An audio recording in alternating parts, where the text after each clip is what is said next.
A Sudan judge sentences a pregnant Christian woman to flogging and hanging. Her crime? Marrying a Christian man and refusing to renounce her own Christianity. The woman was convicted under Sudan's barbaric Sharia law. It forbids women from marrying non-Muslim men. Human rights groups in Western countries, including the U.S., all condemning the sentencing. Former UN Ambassador John Bolton joins us. Good evening, sir. Your thoughts? Well, this is barbaric. There's no other way to describe it. And the crime that she's principally accused of is apostasy. That is to say, leaving Islam and refusing to come back. In America, we call switching religions freedom of religion. And it just demonstrates the risk when Sharia law is implemented to the fullest extent, because this relates directly to Boko Haram in Nigeria, where they focus their activities against Christian missionary activities, which is a central tenet of most Christian denominations. So this is a mark of the clash of civilizations. And I have been to Sudan, and I've blogged many times on GretaWire, and that President Bashir of Sudan is as evil as can be, bombing children.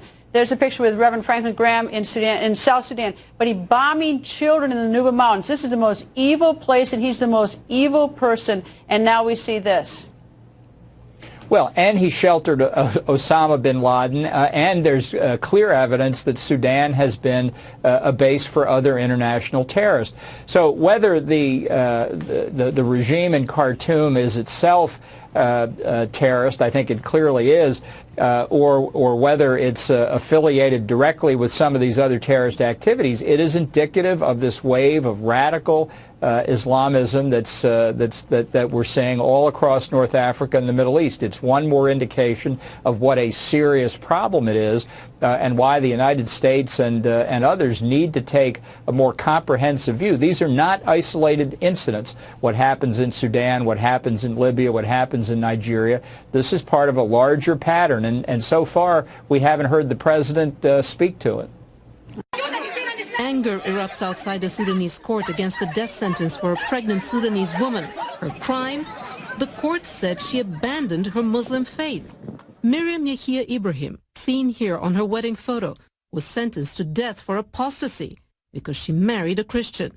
The court gave her 3 days to repent, but her lawyer says she refused. She insisted that she's a Christian, and accordingly, the court issued its judgment, which is death sentence according to Article 126 of Criminal Law of 1991, besides 100 lashes, according to Article 146 from the same law. Those lashes were for adultery, because her marriage to a Christian is void under the law. The 27-year-old told the court she was raised by her Ethiopian mother as a Christian, and has therefore broken no laws. But the court says she's not Christian because her father, who left the family when Ibrahim was a child, is Muslim, and it's against the law for Muslims to marry Christians. Human rights groups have condemned the verdict. They say Sudan's own constitution guarantees the freedom of religion. Sudan's constitution enshrines this right itself, and Amnesty International believes that Miriam Ibrahim is a prisoner of conscience who's solely been convicted because of her religious belief, and she should be immediately and unconditionally released. The embassies of the US, the UK, Canada, and the Netherlands have called on the government to respect that right.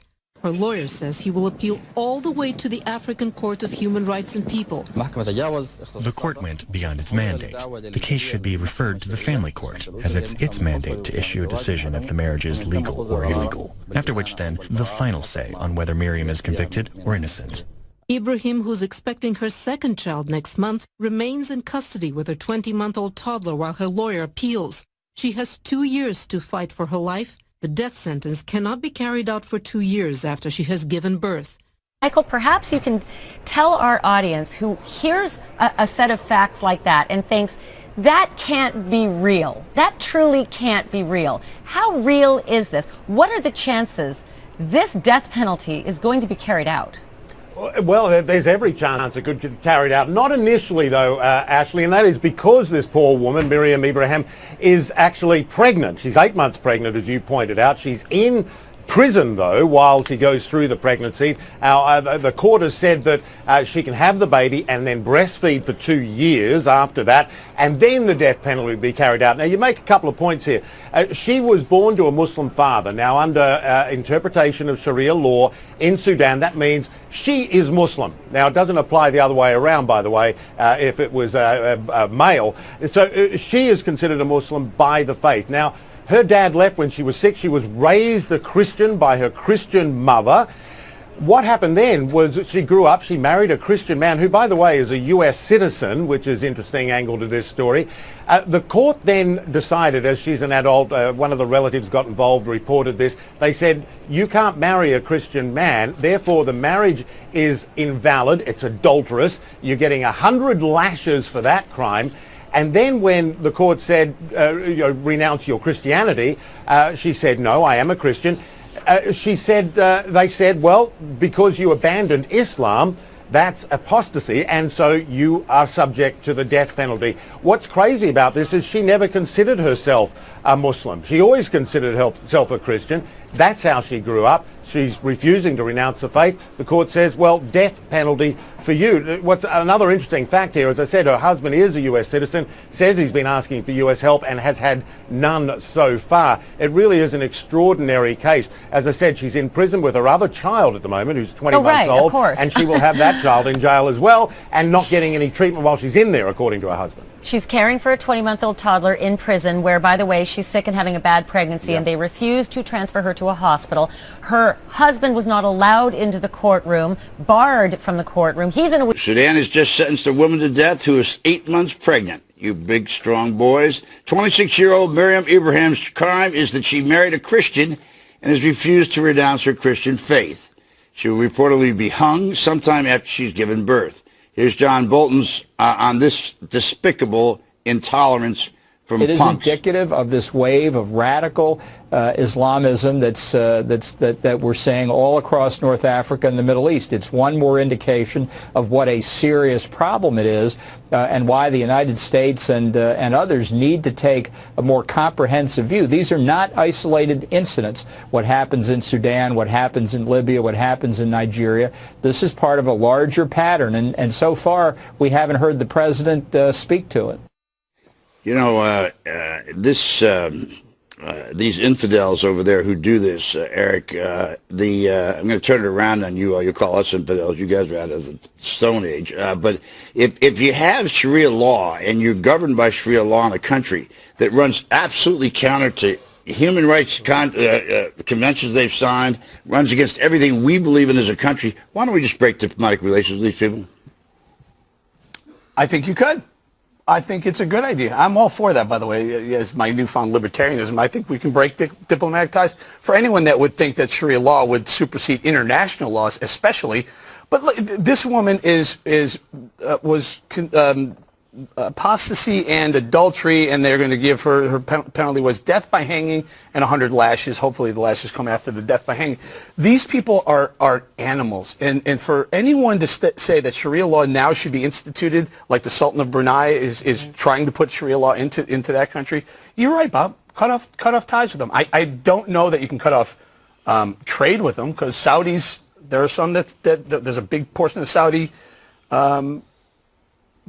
people that would like to see Sharia law, and it'd be tough to cut off, oil trade. Well, they actually live under Sharia law, the Saudis, and we won't cut off because they're oil, and which is another reason I'm for the pipeline, by the way. Cut them off and cut them off completely. Andrea, is this? It seems that in the last couple of weeks, people have finally begun to recognize what is happening there with the 250 or 75 girls who were kidnapped in Nigeria, and now this situation.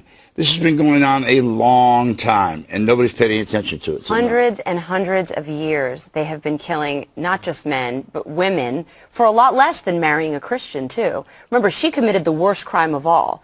The Muslim who turns on the Muslim faith. That's far worse than the infidel. But they have killed women and maimed women and beaten women over going out in public without having the accompaniment of a family member.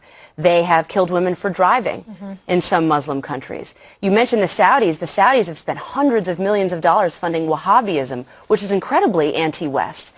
And yet, even though, Bob, I think when the First Lady holds up the hashtag, she does bring awareness to the issue, but no one explains what it is. No one understands why. They don't get the history of Islam. We don't teach it in the schools. We don't understand that radical Islam has been here for hundreds and hundreds of years. They've been murdering people. This isn't a new thing, and it's not going away anytime soon. So simple signs and hashtags and just bring back our girls isn't enough. Well, Jedediah, let me just ask Jedediah one question here. This incident, I mean, I would bet you most people did not know that you could be put to death by hanging if you said you were Christian and not Islam. Yeah. You revoked your Islamic faith. Maybe we're learning something from this. I mean, it's a tragic way to learn it, but maybe people realize that we're talking about a bunch of infidel Stone Age people. I agree with you, though. I think we have to do more than condemn it. I think part of it is educating people and running segments like this and having people at home sit home and watch and understand the severity of what's going on. Look, though, I think ties should be cut. We are a country that stands for freedom. Everything that we stand for stands against this. We stand for freedom of religion. You can marry whoever you want. Individual liberty. That goes in direct contradiction to what's happening here. So I think we have a responsibility to not just say we condemn this, but to put some action behind it. So yeah, you bet, I would say cut ties. Let me ask you, Kimberly, they have signed, Sudan has signed conventions, international conventions on human rights, which specifically says that this sort of thing should not happen. Now, it is true in their law, it says that this should happen, but how do you sign an international convention and not be bound to it?